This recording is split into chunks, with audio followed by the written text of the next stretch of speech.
بسم الله الرحمن الرحيم. ألف لام ميم. ذلك الكتاب لا ريب فيه هدى للمتقين الذين يؤمنون بالغيب ويقيمون الصلاة ومما رزقناهم ينفقون والذين يؤمنون بما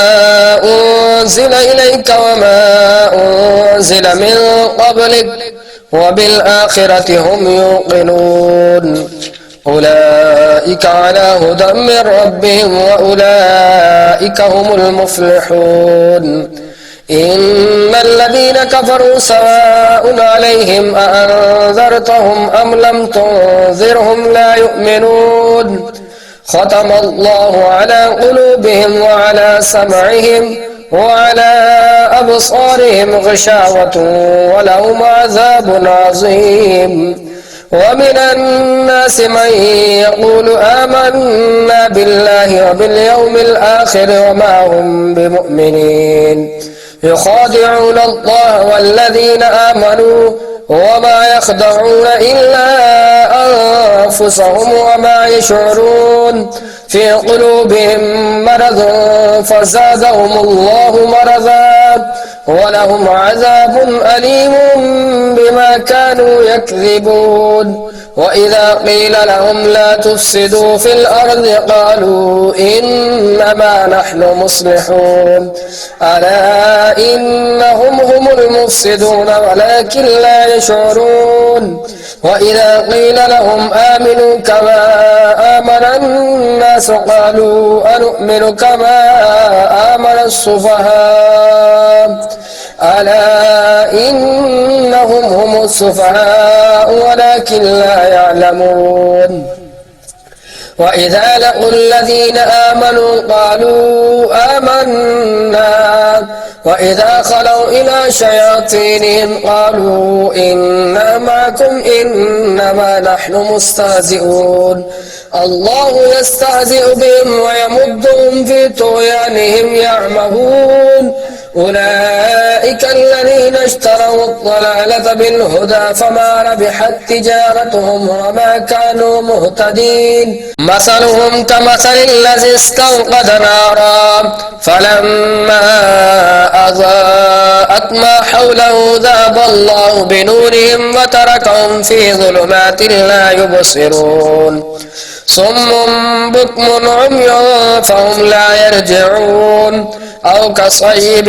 من السماء فيه ظلمات ورعد وبرق يجعلون أصابعهم في آذانهم من الصواعق حذر الموت والله محيط بالكافرين. يكاد البرق يخطف أبصارهم كلما أضاء لهم مشوا فيه وإذا أظلم عليهم قاموا ولو شاء الله لذهب بسمعهم وأبصارهم إن الله على كل شيء قدير.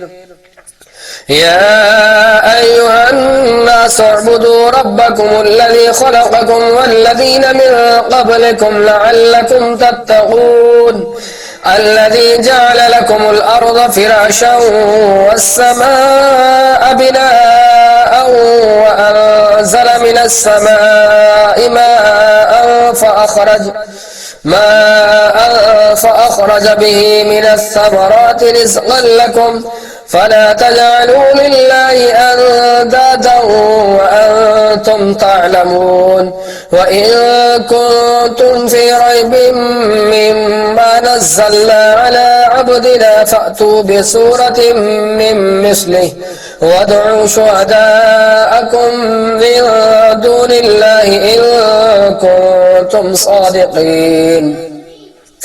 فإن لم تفعلوا ولن تفعلوا فاتقوا النار التي وقودها الناس والحجارة أعدت للكافرين. وبشر الذين آمنوا وعملوا الصالحات أن لهم جنات تجري من تحتها الأنهار كلما رزقوا منها من ثمرة رزقا قالوا هذا الذي رزقنا من قبل وأوتوا به متشابها ولهم فيها أزواج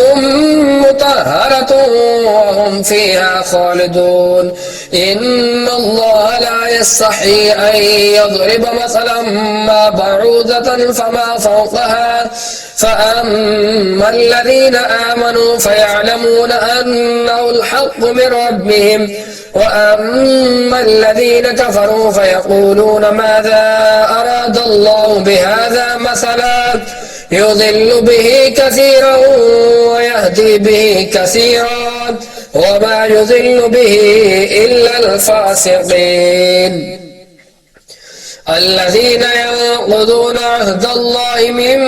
بعد ميثاقه ويقطعون ما أمر الله به أن يوصل ويفسدون في الأرض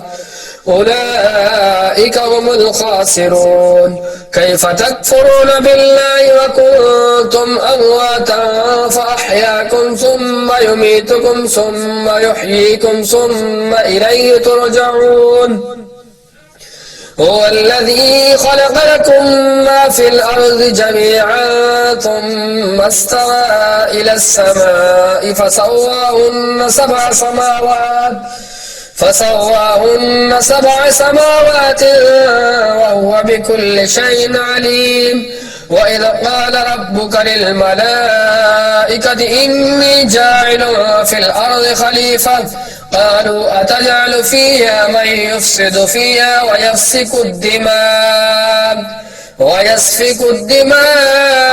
ونحن نسبح بحمدك ونقدس لك قال إني أعلم ما لا تعلمون وعلم آدم الأسماء كلها ثم عرضهم على الملائكة فقال أنبئوني بأسماء هؤلاء إن كنتم صادقين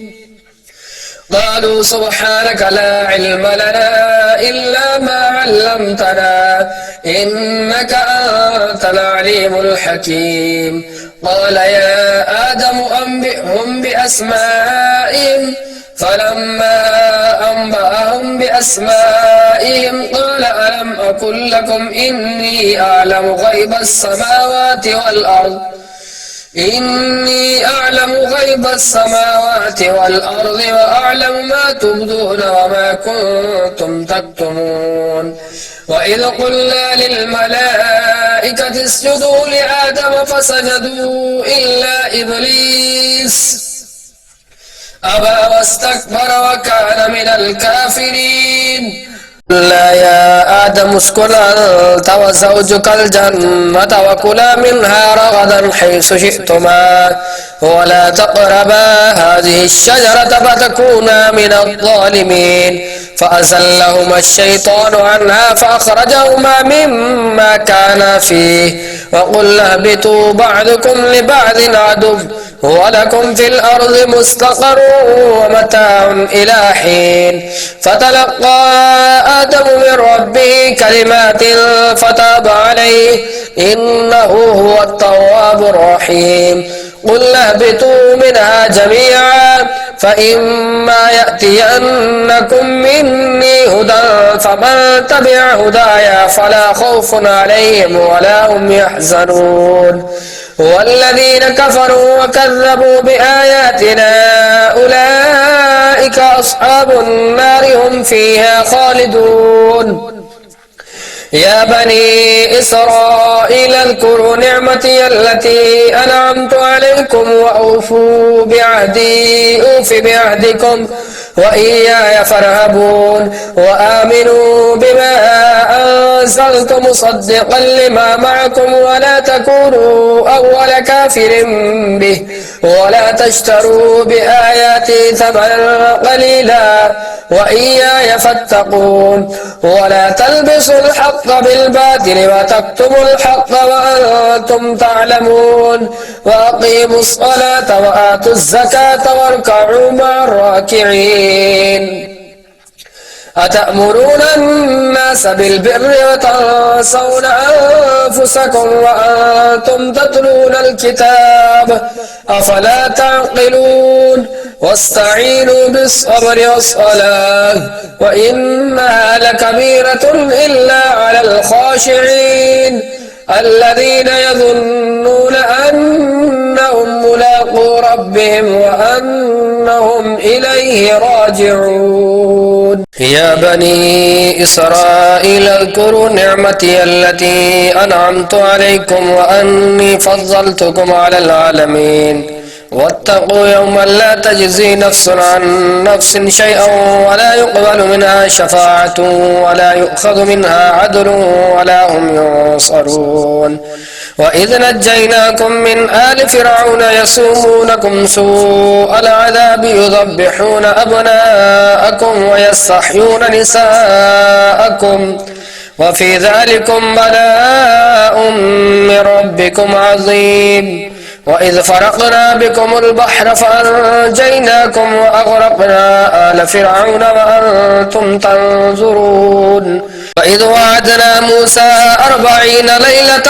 ثم اتخذتم العجل من بعده وأنتم ظالمون ثم عفونا عنكم من بعد ذلك لعلكم تشكرون. وإذ آتينا موسى الكتاب والفرقان لعلكم تهتدون. وإذ قال موسى لقومه يا قوم إنكم ظلمتم أنفسكم باتخاذكم العجل فتوبوا إلى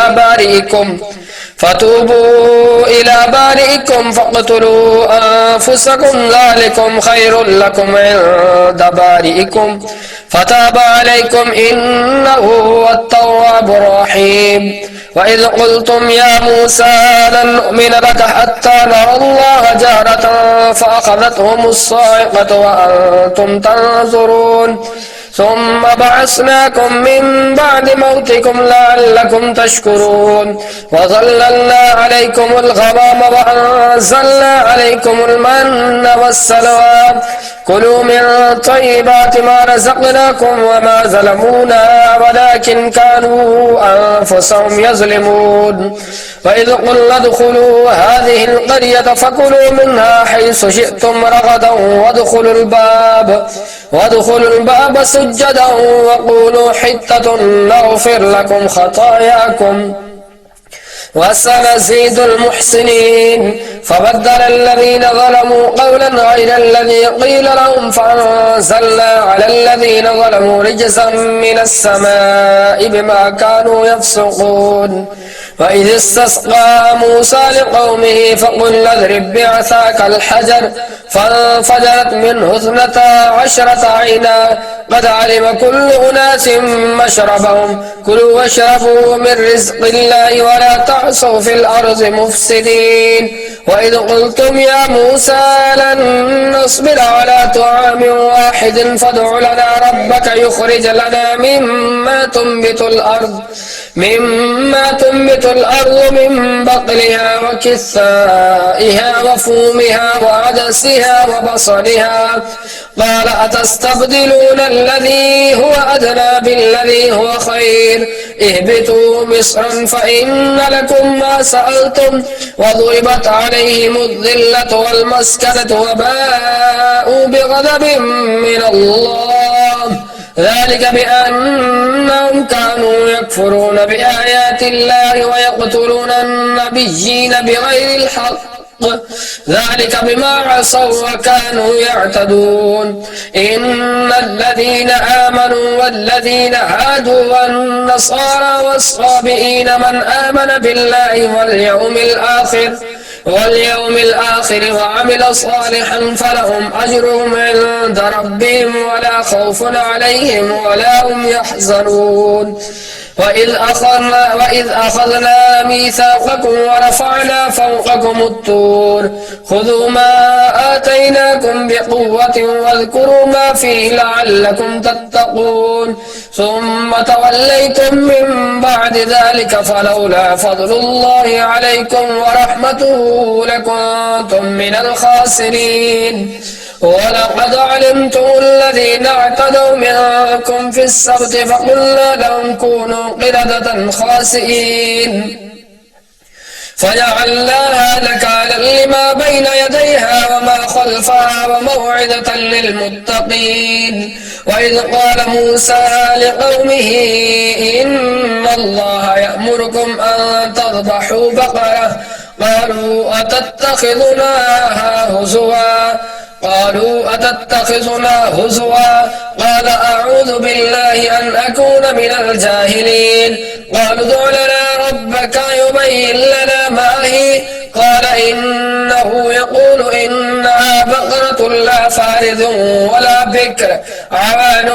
بين ذلك فافعلوا ما تؤمرون. قالوا ادع لنا ربك يبين لنا ما لونها قال إنه يقول إنها بقرة صفراء فاقع لونها تسر الناظرين. قالوا ادع لنا ربك يبين لنا ما هي إن البقرة شابه علينا وإنا إن شاء الله لمهتدون. قال إنه يقول إنها بقرة لا ذلول تثير الأرض ولا تسقي الحرث مسلمة لا شية فيها. قالوا الآن جئت بالحق فذبحوها وما كادوا يفعلون. وإذ قتلتم نفسا فادارأتم فيها والله مخرج ما كنتم تكتمون. فقلنا اضربوه ببعضها كذلك يحيي الله الموتى ويريكم آياته لعلكم تعقلون. ثم قست قلوبكم من بعد ذلك فهي كالحجارة أو أشد قسوة وإن من الحجارة لما يتفجر منه الأنهار وإن منها لما يشقق فيخرج منه الماء وإن منها لما يهبط من خشية الله وما الله بغافل عما تعملون. أفتطمعون أن يؤمنوا لكم وقد كان فريق منهم يسمعون كلام الله ثم يحرفونه من بعده ما عقلوه وهم يعلمون. وإذا لقوا الذين آمنوا قالوا آمنا وإذا خلا بعضهم إلى بعض قالوا أتحدثونهم بما فتح الله عليكم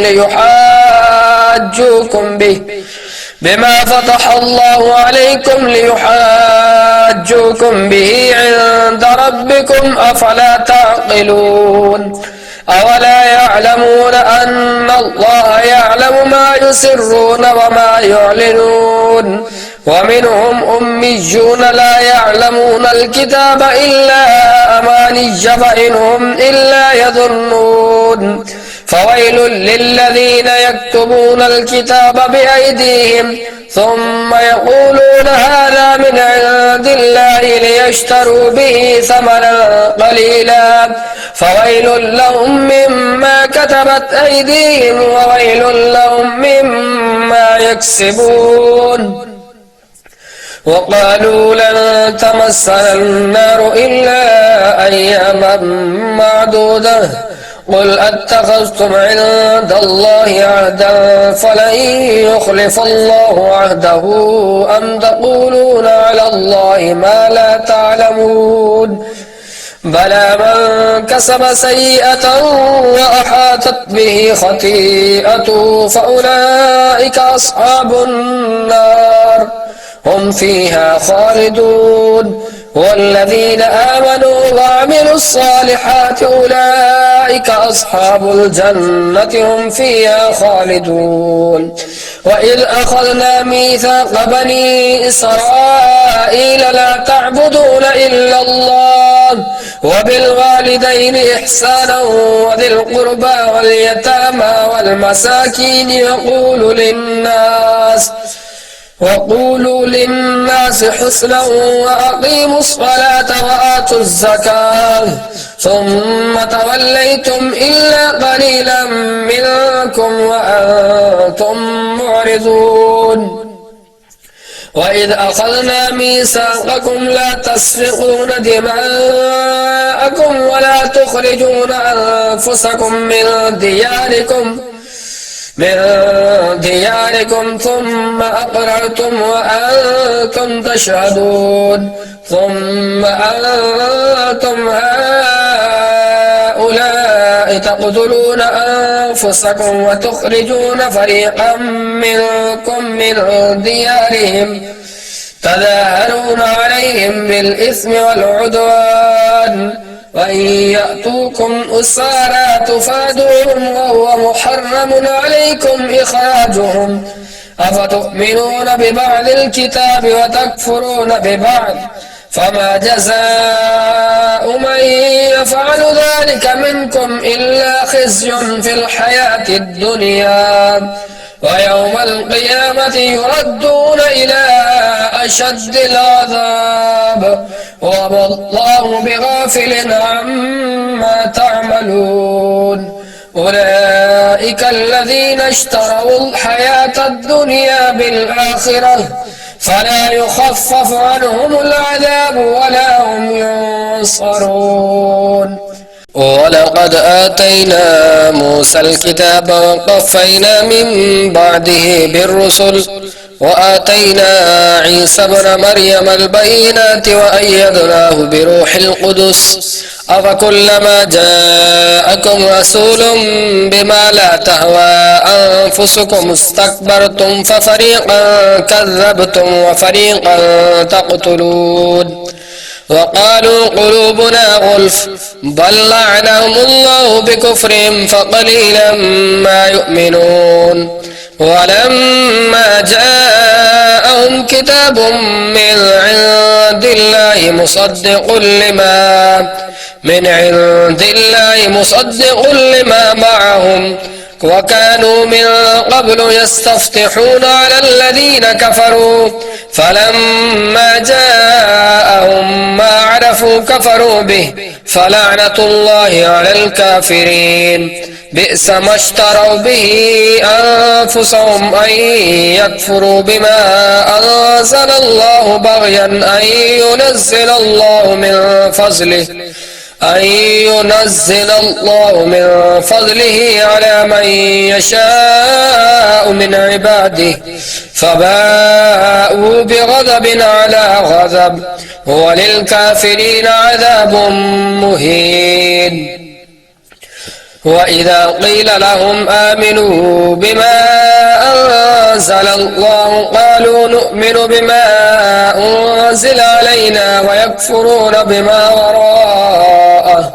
وهو الحق مصدقا لما معهم قل فلم تقتلون أنبياء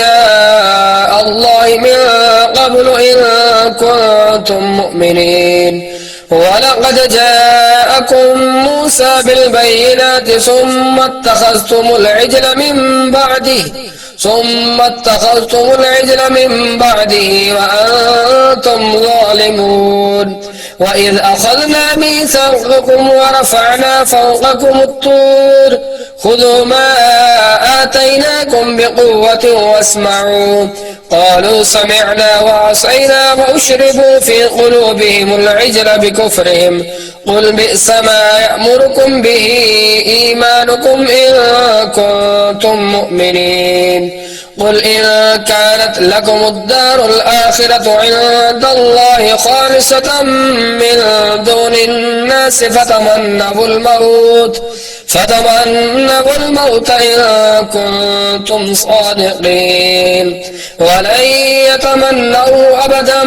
بما قدمت أيديهم والله عليم بالظالمين ولتجدنهم أحرص الناس على حياة ومن الذين أشركوا يود أحدهم لو يعمر 1000 سنة وما هو بمزحزحه من العذاب أن يعمر والله بصير بما يعملون قل من كان عدوا لجبريل فإنه نزله على قلبك بإذن الله مصدقا لما بين يديه وهدى وبشرى للمؤمنين من كان عدوا لله وملائكته ورسله وجبريل وميكال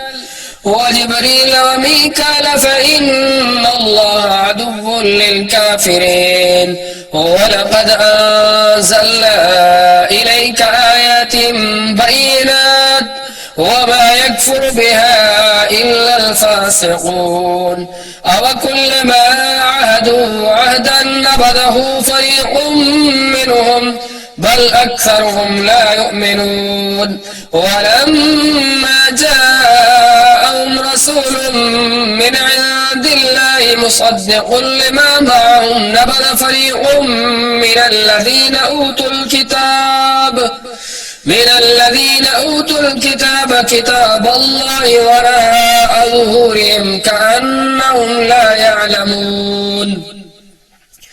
واتبعوا ما تتلو الشياطين على ملك سليمان وما كفر سليمان ولكن الشياطين كفروا يعلمون الناس السحر وما أنزل على الملكين ببابل هاروت وماروت وما يعلمان من أحد حتى يقولا إنما نحن فتنة فلا تكفر فيتعلمون منهما ما يفرقون به بين المرء وزوجه وما هم بضارين به من أحد إلا بإذن الله ويتعلمون ما يضرهم ولا ينفعهم ولقد علموا لمن اشتراه ما له في الآخرة من خلاق ولبئس ما شروا به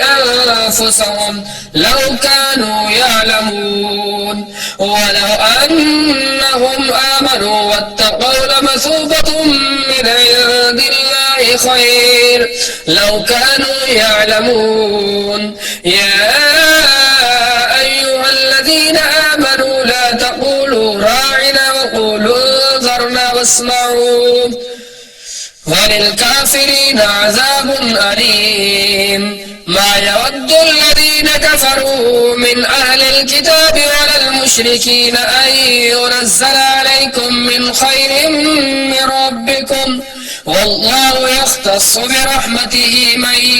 يشاء والله ذو الفضل العظيم ما ننسخ من آية أو ننسها نأت بخير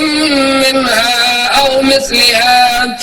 ألم تعلم أن الله على كل شيء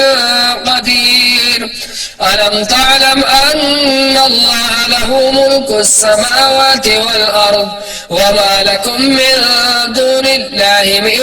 ولي ولا نصير أم تريدون أن تسألوا رسولكم كما سئل موسى من قبل ومن يتبدل الكفر بالإيمان فقد ضل سواء السبيل ود كثير من أهل الكتاب لو يردونكم من بعد إيمانكم كفارا حسدا من عند أنفسهم من بعد ما تبين لهم الحق فاعفوا واصفحوا حتى يأتي الله بأمره إن الله على كل شيء قدير وأقيموا الصلاة وآتوا الزكاة وما تقدموا لأنفسكم من خير تجدوه عند الله إن الله بما تعملون بصير قالوا لن يدخلوا الجنة إلا من كان هودا أو نصارى تلك أمانيهم قل هاتوا برهانكم إن كنتم صادقين بلى من أسلم وجهه لله وهو محسن فله أجره عند ربه ولا خوف عليهم ولا هم يحزنون. وقالت اليهود ليست النصارى على شيء وقالت النصارى ليست اليهود على شيء وهم يتلون الكتاب كذلك قال الذين لا يعلمون مثل قولهم فالله يحكم بينهم يوم القيامة فيما كانوا فيه يختلفون. ومن أظلم ممن منع مساجد الله أن يذكر في اسمه وسعى في خرابها أولئك ما كان لهم أن يدخلوها إلا خائفين لهم في الدنيا خزي ولهم في الآخرة عذاب عظيم. ولله المشرق والمغرب فأينما تولوا فثم وجه الله إن الله واسع عليم. وقالوا اتخذ الله ولدا سبحانه بل له ما في السماوات والأرض كل له قانتون بديع السماوات والأرض وإذا قضى أمرا فإنما يقول له كن فيكون. وقال الذين لا يعلمون لولا يكلمنا الله أو تأتينا آية كذلك قال الذين من قبلهم مثل قولهم تشابهت قلوبهم قد بينا الآيات لقوم يوقنون. إنا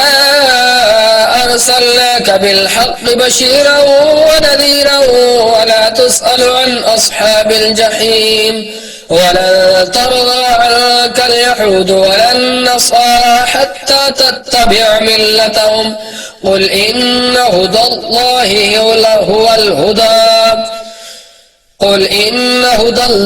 هو الهدى ولئن اتبعت أهواءهم بعد الذي جاءك من العلم ما لك من الله من ولي ولا نصير. الذين آتيناهم الكتاب يتلونه حق تلاوته أولئك يؤمنون به ومن يكفر به فأولئك هم الخاسرون. يا بني إسرائيل اذكروا نعمتي التي أنعمت عليكم وأني فضلتكم على العالمين واتقوا يوما لا تجزي نفس عن نفس شيئا ولا يقبل منها عدل ولا تنفعها شفاعة ولا هم ينصرون. وإذ ابتلى إبراهيم ربه بكلمات فأتمهن قال إني جاعلك للناس إماما قال ومن ذريتي قال لا ينال عهد الظالمين. وإذ جعلنا البيت مثابة للناس وأمنا واتخذوا من مقام إبراهيم مصلى وعهدنا إلى إبراهيم وإسماعيل أن طهر بيتي للطائفين والعاكفين والركع السجود. وإذ قال إبراهيم رب اجعل هذا بلدا آمنا وارزق أهله من الثمرات من آمن منهم بالله واليوم الآخر قال ومن كفر فأمتعه قليلا ثم أضطره إلى عذاب النار وبئس المصير. وإذ يرفع إبراهيم القواعد من البيت وإسماعيل ربنا تقبل منا إنك أنت السميع العليم ربنا واجعلنا مسلمين لك من ذريتنا أمة مسلمة لك وأرنا مناسكنا وتب علينا إنك أنت التواب الرحيم ربنا وابعث فيهم رسولا منهم يتلو عليهم آياتك ويعلمهم الكتاب والحكمة ويزكيهم إنك أنت العزيز الحكيم ومن يرغب عن ملة إبراهيم إلا من سفي نفسه ولقد اصطفيناه في الدنيا وإنه في الآخرة لمن الصالحين إذ قال له ربه أسلم قال أسلمت لرب العالمين ووصى بها إبراهيم بنيه ويعقوب يا بني إن الله اصطفى لكم الدين فلا تموتن إلا وأنتم مسلمون أم كنتم شهداء إذ حضر يعقوب الموت إذ قال لبنيه ما تعبدون من بعدي قالوا نعبد إلهك وإله آبائك إبراهيم وإسماعيل وإسحاق إلها واحدا ونحن له مسلمون تلك أمة قد خلت لها ما كسبت ولكم ما كسبتم ولا تسألون عما كانوا يعملون وقالوا كونوا هودا أو نصارى تهتدوا قل بل ملة إبراهيم حنيفا وما كان من المشركين قولوا آمنا بالله وما أنزل إلينا وما أنزل إلى إبراهيم وإسماعيل وإسحاق ويعقوب والأسباط وما أوتي موسى وعيسى وما أوتي النبيون من ربهم لا نفرق بين أحد منهم ونحن له مسلمون فإن آمنوا بمثل ما آمنتم به فقد اهتدوا وإن تولوا فإنما هم في شقاق فسيكفيكهم الله وهو السميع العليم صبغة الله ومن أحسن من الله صبغة ونحن له عابدون قل أتحاجوننا في الله وهو ربنا وربكم ولنا أعمالنا ولكم أعمالكم ونحن له مخلصون أم تقولون إن إبراهيم وإسماعيل وإسحاق ويعقوب والأسباط كانوا هودا أو نصارى قل أأنتم أعلم أم الله ومن أظلم ممن كتم شهادة عنده من الله وما الله بغافل عما تعملون تلك أمة قد خلت لها ما كسبت ولكم ما كسبتم ولا تسألون عما كانوا يعملون سيقول السفهاء من الناس ما ولاهم عن قبلتهم التي كانوا عليها قل لله المشرق والمغرب يهدي من يشاء إلى صراط مستقيم وكذلك جعلناكم أمة وسطا لتكونوا شهداء على الناس ويكون الرسول عليكم شهيدا وما جعلنا القبلة التي كنت عليها إلا لنعلم من يتبع الرسول ممن ينقلب على عقبيه وإن كانت لكبيرة إلا على الذين هدى الله وما كان الله ليضيع إيمانكم إن الله بالناس لرؤوف رحيم قد نرى تقلب وجهك في السماء فلنولينك قبلة ترضاها فول وجهك شطر المسجد الحرام وحيث ما كنتم فولوا وجوهكم شطره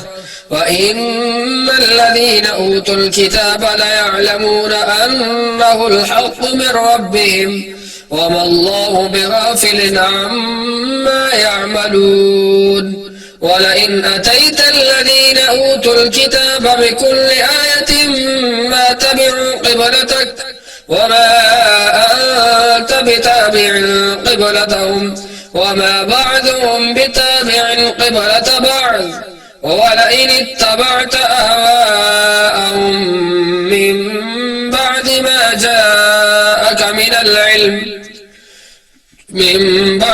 جاءك من العلم إنك إذا لمن الظالمين الذين آتيناهم الكتاب يعرفونه كما يعرفون أبناءهم وإن فريقا منهم ليكتمون الحق وهم يعلمون الحق من ربك فلا تكونن من الممترين ولكل وجهة هو موليها فاستبقوا الخيرات أينما تكونوا يأتي بكم الله جميعا إن الله على كل شيء قدير ومن حيث خرجت فول وجهك شطر المسجد الحرام وإنه للحق من ربك وما الله بغافل عما تعملون ومن حيث خرجت فول وجهك شطر المسجد الحرام وحيث ما كنتم فولوا وجوهكم شطره لئلا يكون للناس عليكم حجة إلا الذين ظلموا منهم فلا تخشوهم واخشوني ولأتم نعمتي عليكم ولعلكم تهتدون كما أرسلنا فيكم رسولا منكم يتلو عليكم آياتنا ويزكيكم ويعلمكم الكتاب والحكمة ويعلمكم ما لم تكونوا تعلمون فاذكروني أذكركم واشكروا لي ولا تكفرون يا أيها الذين آمنوا استعينوا بالصبر والصلاة إن الله مع الصابرين ولا تقولوا لمن يقتل في سبيل الله أموات بل أحياء ولكن لا تشعرون ولنبلونكم بشيء من الخوف والجوع ونقص من الأموال والأنفس والثمرات وبشر الصابرين الذين إذا أصابتهم مصيبة قالوا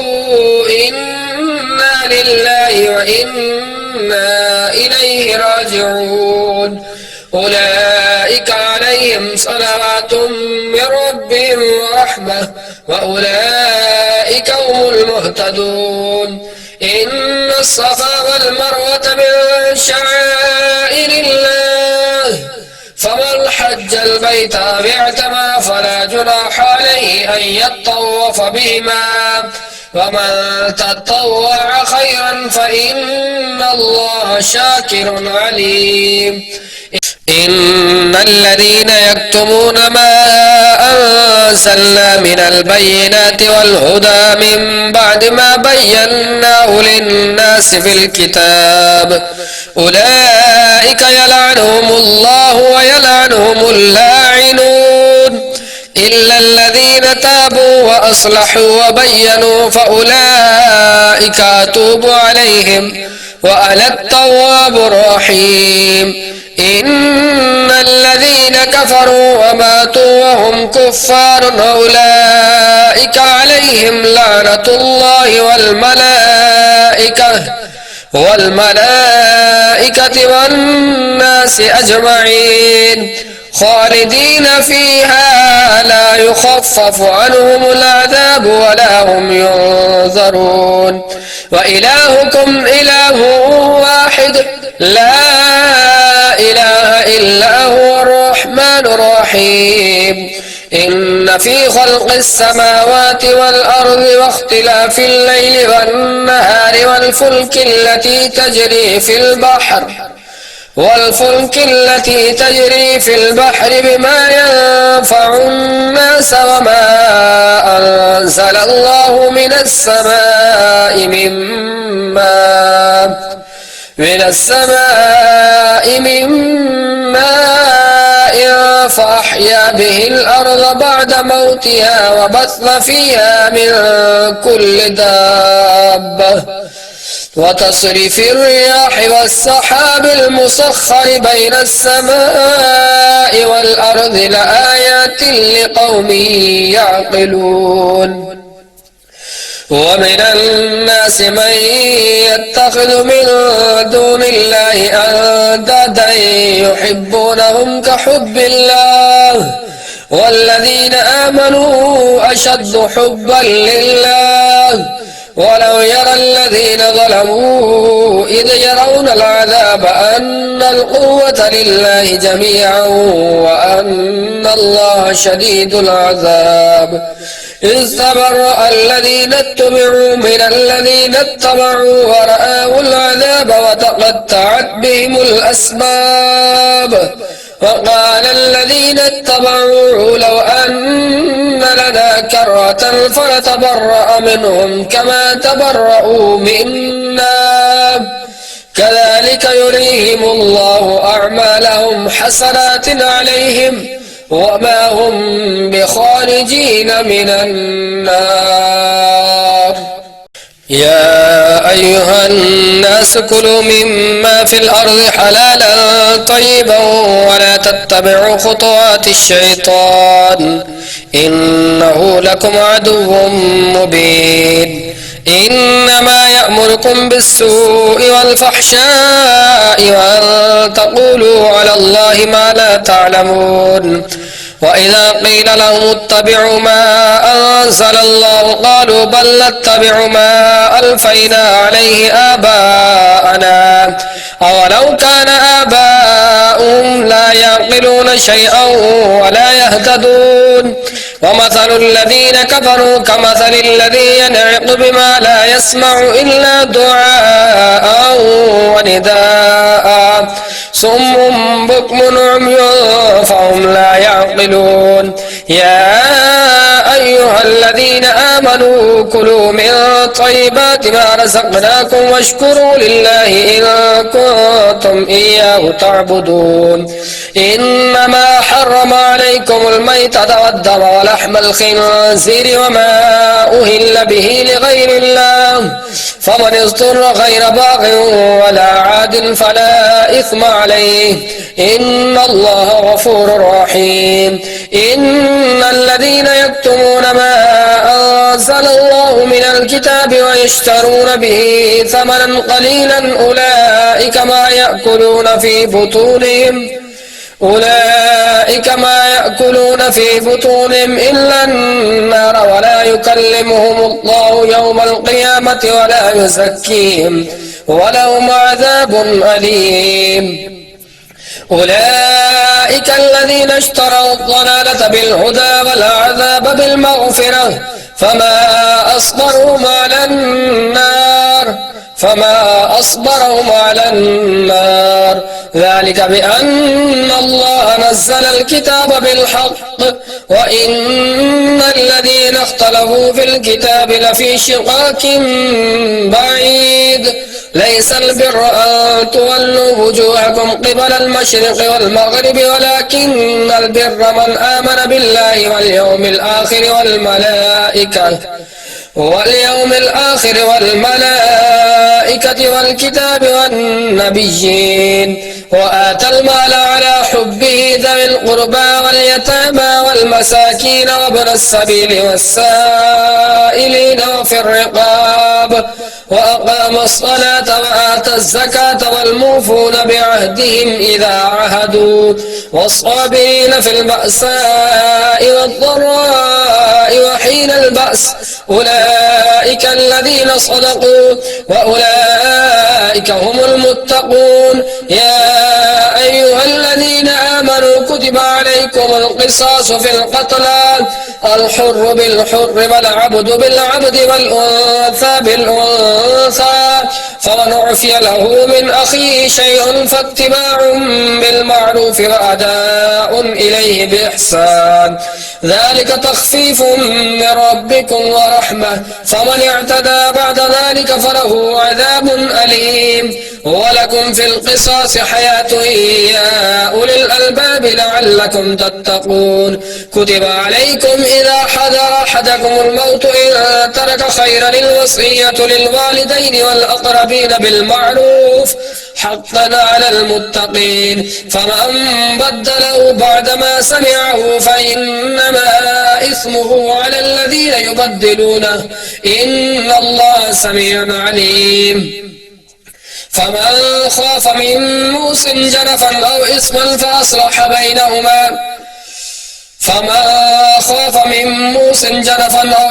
فأصلح بينهم فلا إثم عليه إن الله غفور رحيم. يا أيها الذين آمنوا كتب عليكم الصيام كما كتب على الذين من قبلكم لعلكم تتقون أياما معدودات فمن كان منكم مريضا أو على سفر فعدة من أيام أخر وعلى الذين يطيقونه فدية طعام مسكين فمن تطوع خيرا فهو خير لكم وأن تصوموا خير لكم إن كنتم تعلمون. شهر رمضان الذي أنزل فيه القرآن هدى للناس وبينات من الهدى والفرقان فمن شهد منكم الشهر فليصم ومن كان مريضا أو على سفر فعدة من أيام أخر يريد الله بكم اليسر ولا يريد بكم العسر ولتكملوا العدة ولتكبروا الله على ما هداكم ولعلكم تشكرون. وإذا سألك عبادي عني فإني قريب أجيب دعوة الدعاء إذا دعاني فليستجيبوا لي وليؤمنوا بي لعلهم يرشدون. أحل لكم ليلة الصيام الرفث إلى نسائكم هن لباس لكم وأنتم لباس لهن علم الله أنكم كنتم تختانون أنفسكم فتاب عليكم وعفى عنكم فالآن باشروهن وابتغوا ما كتب الله لكم وكلوا واشربوا حتى يتبين لكم الخيط الأبيض من الخيط الأسود من الفجر ثم أتموا الصيام إلى الليل ولا تباشروهن وأنتم عاكفون في المساجد تلك حدود الله فلا تقربوها كذلك يبين الله آياته للناس لعلهم يتقون. ولا تأكلوا أموالكم بينكم بالباطل وتدلوا بها إلى الحكام لتأكلوا فريقا من أموال الناس بالإثم وأنتم تعلمون. يسألونك عن الأهلة قل هي مواقيت للناس والحج وليس البر بأن تأتوا البيوت من ظهورها ولكن البر من اتقى وأتوا البيوت من أبوابها واتقوا الله لعلكم تفلحون. وقاتلوا في سبيل الله الذين يقاتلونكم ولا تعتدوا إن الله لا يحب المعتدين واقتلوهم حيث ثقفتموهم وأخرجوهم من حيث أخرجوكم والفتنة أشد من القتل ولا تقاتلوهم عند المسجد الحرام حتى يقاتلوكم فيه فإن قاتلوكم فاقتلوهم كذلك جزاء الكافرين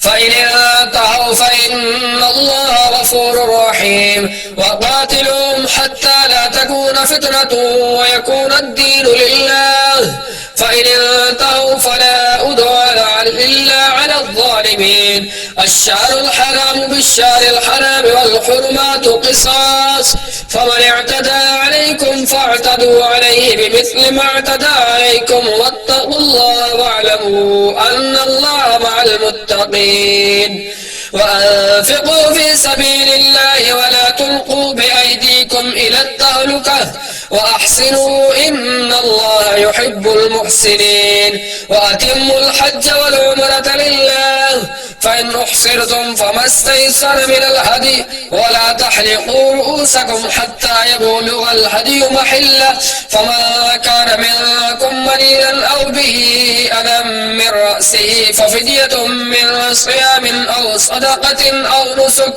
فإذا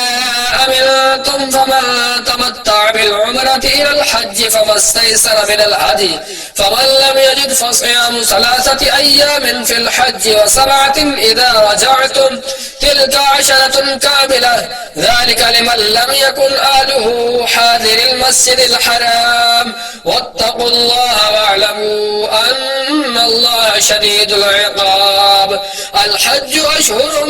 معلومات فمن فرض فيهن الحج فلا رفث ولا فسوق ولا جدال في الحج وما تفعلوا من خير يعلمه الله وتزودوا فإن خير الزاد التقوى واتقون يا أولي الألباب ليس عليكم جناح أن تبتغوا فضلا من ربكم فإذا أفضتم من عرفات فاذكروا الله عند المشعر الحرام واذكروه كما هداكم وإن كنتم من قبله لمن الضالين ثم أفيدوا من حيث أفاد الناس فاستغفروا الله إن الله غفور رحيم فإذا قضيتم مناسككم فاذكروا الله كذكركم آباءكم أو أشد ذكرا فمن الناس من يقول ربنا آتنا في الدنيا وما له في الآخرة من خلاق ومنهم من يقول ربنا آتنا في الدنيا حسنة وفي الآخرة حسنة وقنا عذاب النار أولئك لهم نصيب مما كسبوا والله سريع الحساب واذكروا الله في أيام معدودات فمن تعجل في يومين فلا إثم عليه ومن تأخر فلا إثم عليه لمن اتقى واتقوا الله واعلموا أنكم إليه تحشرون ومن الناس من يعجبك قوله في الحياة الدنيا ويشهد الله على ما في قلبه وهو ألد الخصام وإذا تولى سعى في الأرض ليفسد فيها ويهلك الحرث والنسل والله لا يحب الفساد وإذا قيل له اتق الله أخذته العزة بالإثم فحسبه جهنم ولبئس المهاد ومن الناس من يشري نفسه ابتغاء مرضات الله والله رؤوف بالعباد يا أيها الذين آمنوا ادخلوا في السلم كافة ولا تتبعوا خطوات الشيطان إنه لكم عدو مبين فإن زللتم من بعد ما جاءتكم البينات فاعلموا أن الله عزيز حكيم هل ينظرون إلا أن يأتيهم الله في ظلل من الغمام والملائكة وقضي الأمر وإلى الله ترجع الأمور. سل بني إسرائيل كم آتيناهم من آية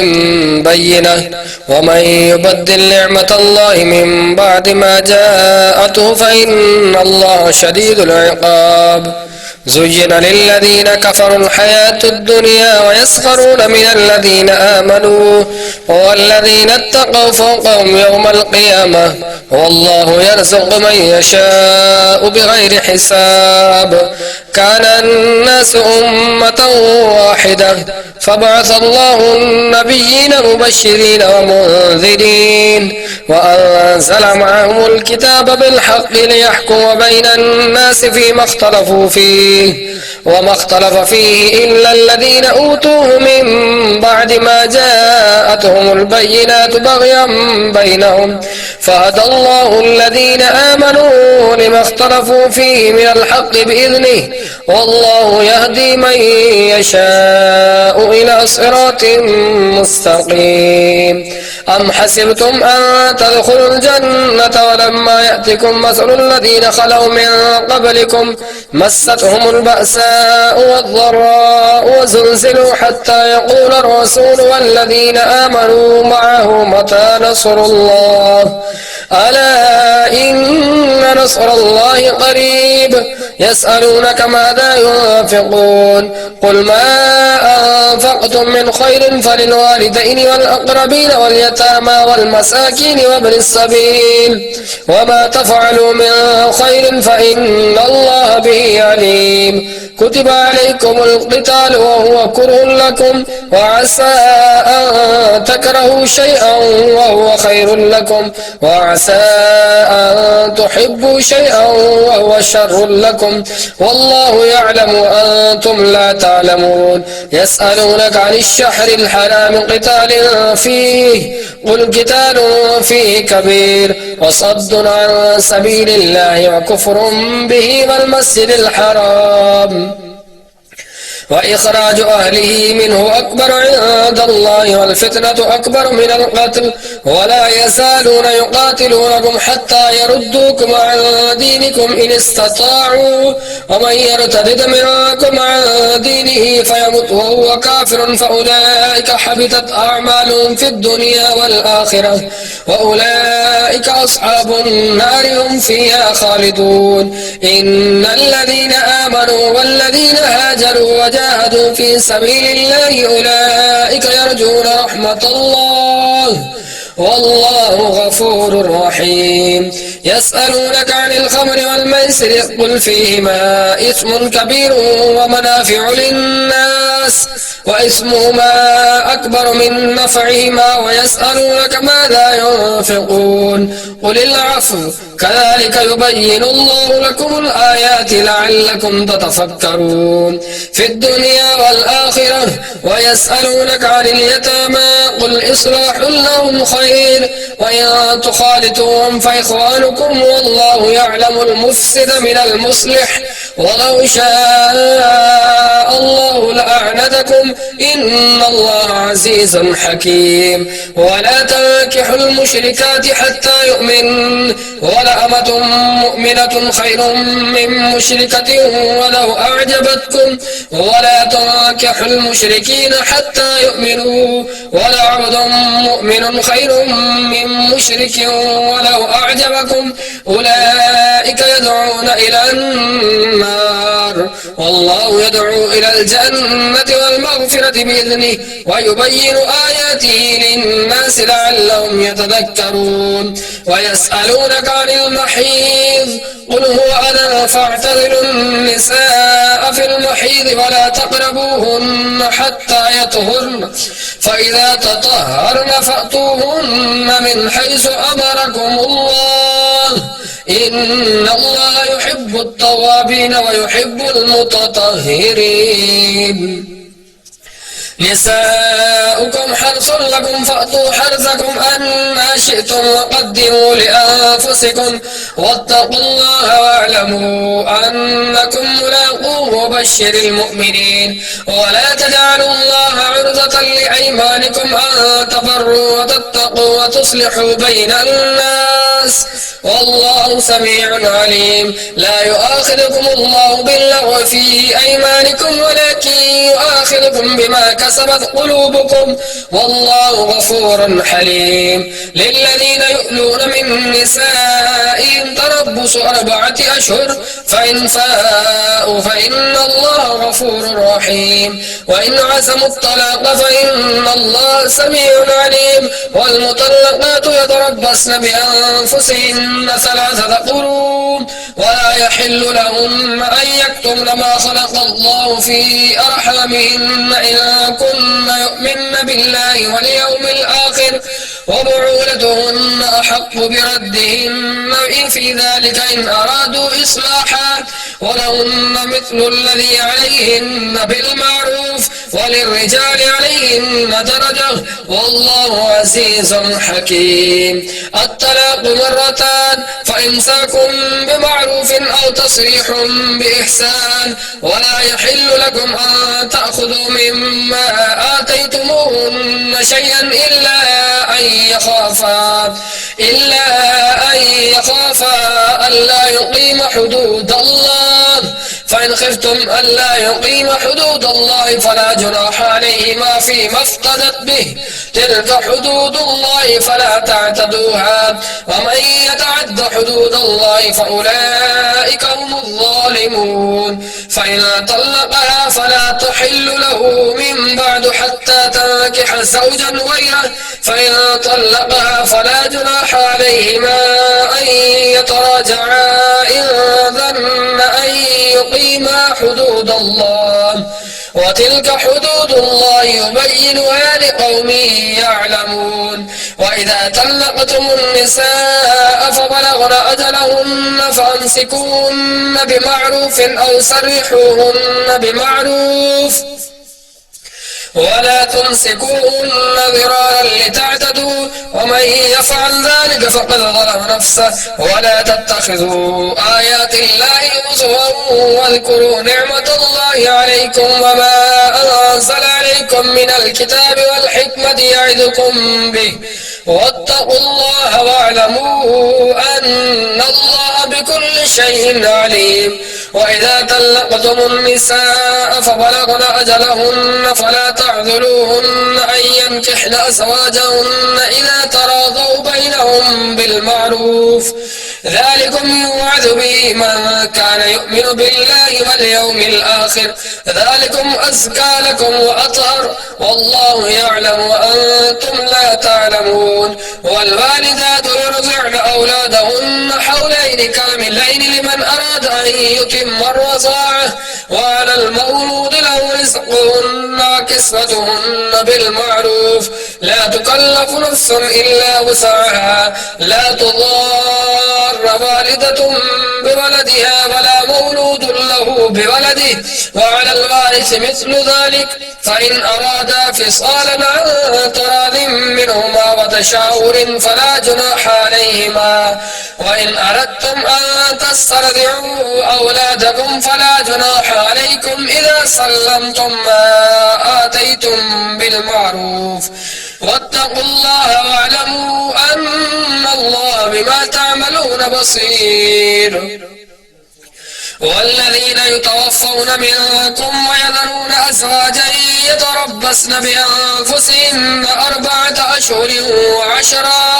فإذا بلغن أجلهن فلا جناح عليكم فيما فعلن في أنفسهن بالمعروف والله بما تعملون خبير. ولا جناح عليكم فيما عرضتم به من خطبة النساء أو أكننتم في أنفسكم علم الله أنكم ستذكروهن ولكن لا تواعدوهن سرا إلا أن تقولوا قولا معروفا. ولا تسموا عقدة النكاح حتى يبلغ الكتاب أجله واعلموا أن الله يعلم ما في أنفسكم فاحذروه واعلموا أن الله غفور حليم. لا جناح عليكم إن طلقتم النساء ما لم تمسوهن أو تفرضوا لهن فريضة ومتعوهن على الموسع قدره وعلى المقتر قدره متاعا بالمعروف حقا على المحسنين. وإن طلقتموهن من قبل أن تمسوهن وقد فرضتم لهن فريضة فنصف ما فرضتم إلا أن يعفون أو يعفو الذي بيده عقدة النكاح وأن تعفوا أقرب للتقوى ولا تنسوا الفضل بينكم إن الله بما تعملون بصير. حافظوا على الصلوات والصلاة الوسطى وقوموا لله قانتين. فإن خفتم فرجالا أو ركبانا فإذا أمنتم فاذكروا الله كما علمكم ما لم تكونوا تعلمون. والذين يتوفون منكم ويذرون أزواجا وصية لأزواجهم متاعا إلى الحول غير إخراج فإن خرجن فلا جناح عليكم فيما فعلن في أنفسهن من معروف والله عزيز حكيم. وللمطلقات متاع بالمعروف حقا على المتقين كذلك يبين الله لكم آياته لعلكم تعقلون. ألم تر إلى الذين خرجوا من ديارهم وهم ألوف حذر الموت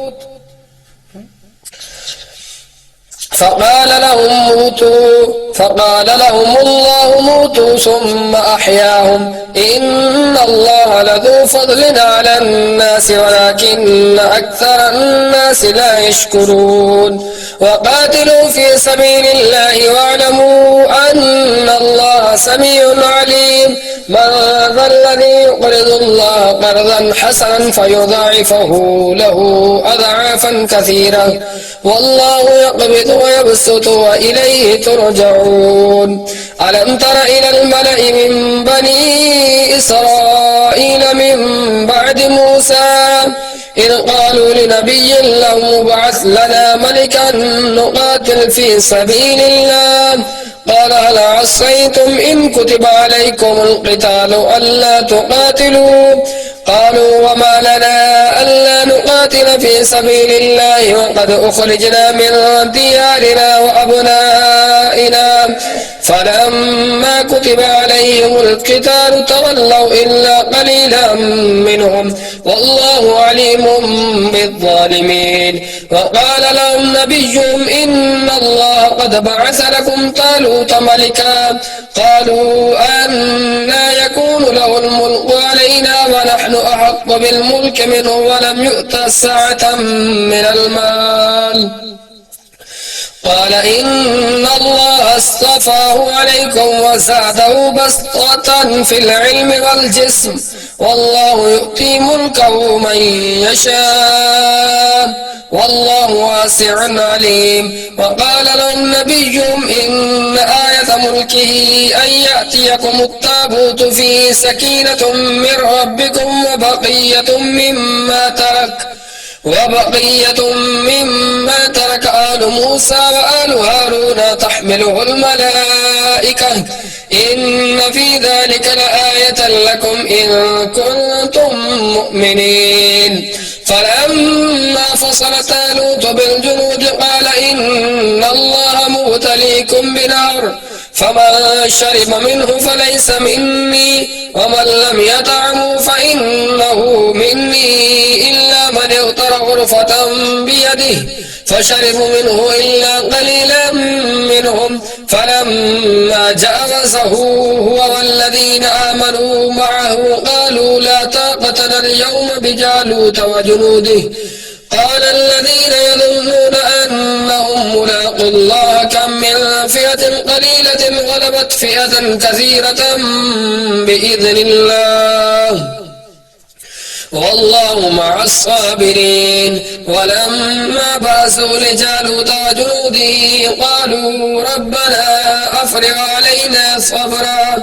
أفرغ علينا صبرا وثبت أقدامنا وانصرنا على القوم الكافرين فهزموهم بإذن الله وقتل داود جالوت وآتاه الله الملك والحكمة وعلمه مما يشاء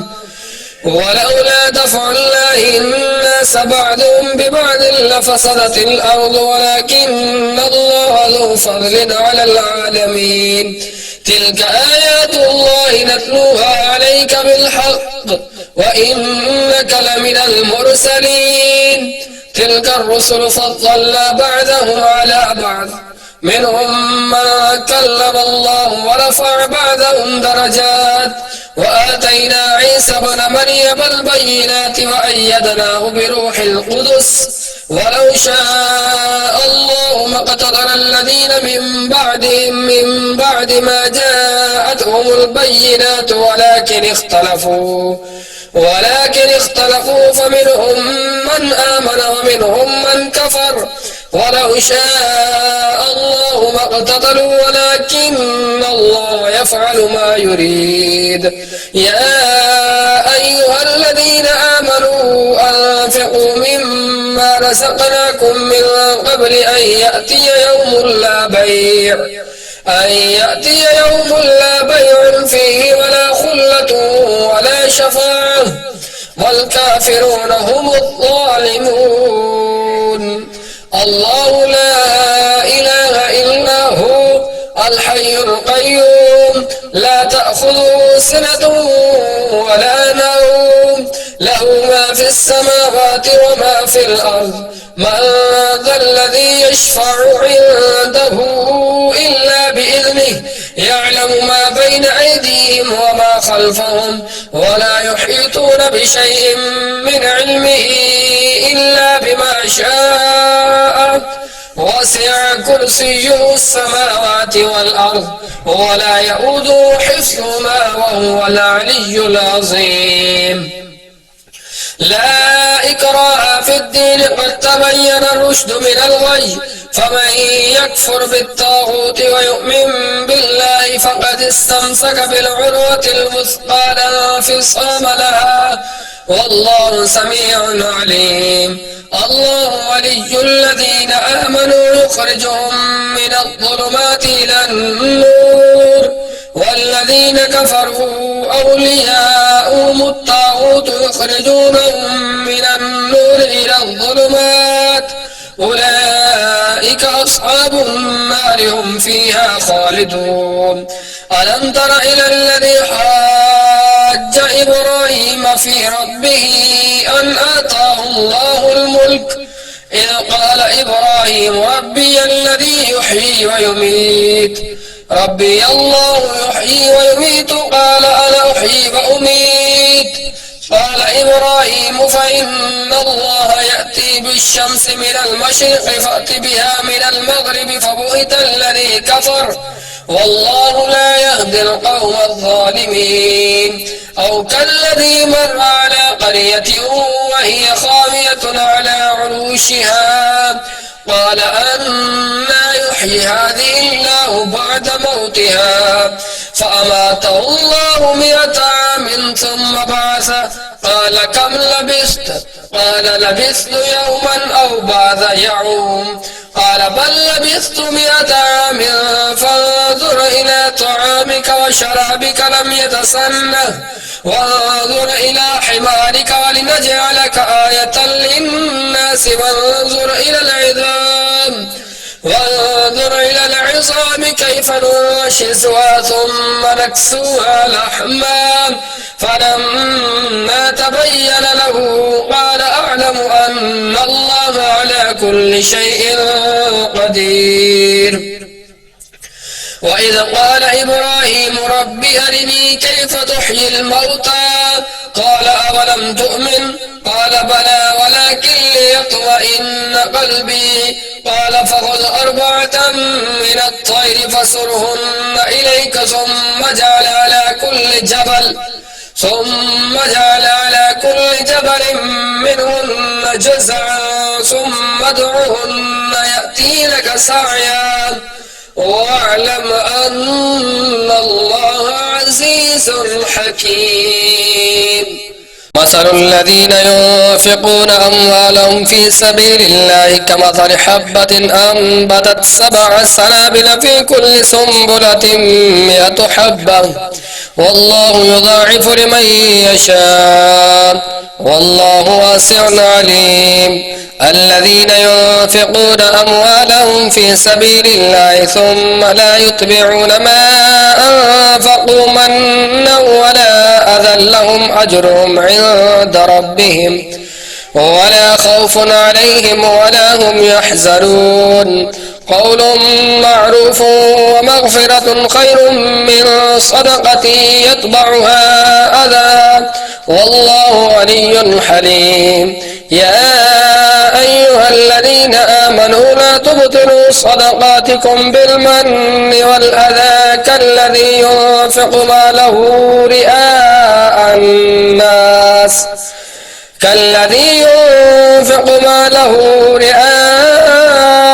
الناس ولا يؤمن بالله واليوم الآخر فمثله كمثل صفوان عليه تراب فأصابه وابل فتركه صلدا لا يقدرون على شيء مما كسبوا والله لا يهدي القوم الكافرين. ومثل الذين ينفقون أموالهم ابتغاء مرضات الله وتثبيتا من أنفسهم كمثل جنة برواة أصابها وابل فأتت أكلها ضعفين فإن لم يصبها وابل فطل والله بما تعملون بصير. أيود أحدكم أن تكون له جنة من نخيل وأعناب تجري من تحتها الأنهار له فيها من كل الثمرات وأصابه الكبر وله ذرية ضعفاء فأصابها إعصار فيه نار فاحترقت كذلك يبين الله لكم الآيات لعلكم تتفكرون. يا أيها الذين آمنوا أنفقوا من طيبات ما كسبتم ومما أخرجنا لكم من الأرض ولا تيمموا الخبيث منه تنفقون ولستم بآخذيه إلا أن تغمضوا فيه واعلموا أن الله غني حميد. الشيطان يعدكم الفقر ويأمركم بالفحشاء والله يعدكم مغفرة منه وفضلا والله واسع عليم. يؤتي الحكمة من يشاء ومن يؤتي الحكمة فقد أوتي خيرا كثيرا وما يذكر إلا أولو الألباب. وما أنفقتم من نفقة أو نذرتم من نذر فإن الله يعلمه وما للظالمين من أنصار. إن تبدوا الصدقات فنعما هي وإن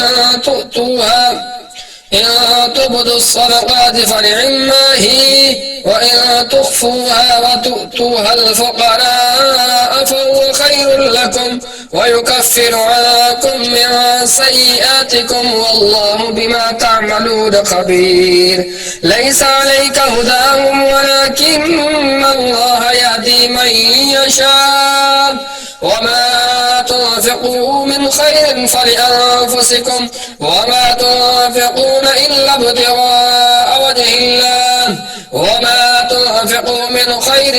يوفى إليكم وأنتم لا تظلمون.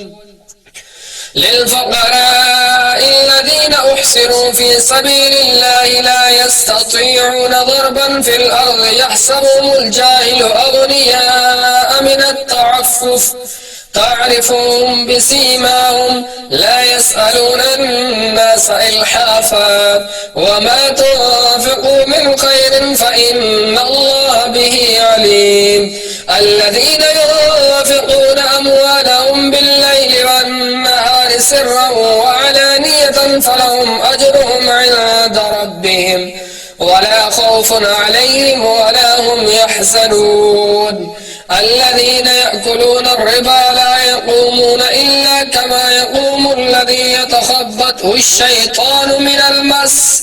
ذلك بأنهم قالوا إنما البيع مثل الربا وأحل الله البيع وحرم الربا فمن جاءه موعظة من ربه فانتهى فله ما سلف وأمره إلى الله ومن عاد فأولئك أصحاب النار هم فيها خالدون يمحق الله الربا ويربي الصدقات والله لا يحب كل كفار أثيم إن الذين آمنوا وعملوا الصالحات وأقاموا الصلاة وآتوا الزكاة لهم أجرهم عند ربهم ولا خوف عليهم ولا هم يحزنون يا أيها الذين آمنوا اتقوا الله وذروا ما بقي من الربا إن كنتم مؤمنين فإن لم تفعلوا فأذنوا بحرب من الله ورسوله وإن تبتم فلكم رؤوس أموالكم لا تظلمون ولا تظلمون وإن كان ذو عسرة فناظرة إلى ميسرة وأن تصدقوا خير لكم إن كنتم تعلمون واتقوا يوما ترجعون فيه إلى الله ثم توفى كل نفس ما كسبت وهم لا يظلمون يا أيها الذين آمنوا إذا تداينتم بدين إلى أجل مسمى فاكتبوه وليكتب بينكم كاتب بالعدل ولا يأب كاتب أن يكتب كما علمه الله فليكتب وليملل الذي عليه الحق وليتق الله ربه ولا يبخس منه شيئا فإن كان الذي عليه الحق سفيها أو ضعيفا أو لا يستطيع أن يمل هو فليملل وليه بالعدل واستشهدوا شهدين من رجالكم فإن لم يكونا رجلين فرجل وامرأتان ممن ترضون من الشهداء أن تضل إحداهما فتذكر إحداهما الأخرى ولا يأبى الشهداء إذا ما دعوا ولا تسأموا أن تكتبوه صغيرا أو كبيرا إلى أجله ذلكم أقسط عند الله وأقوم للشهادة وأدنى ألا ترتابوا إلا أن تكون تجارة حاضرة تديرونها بينكم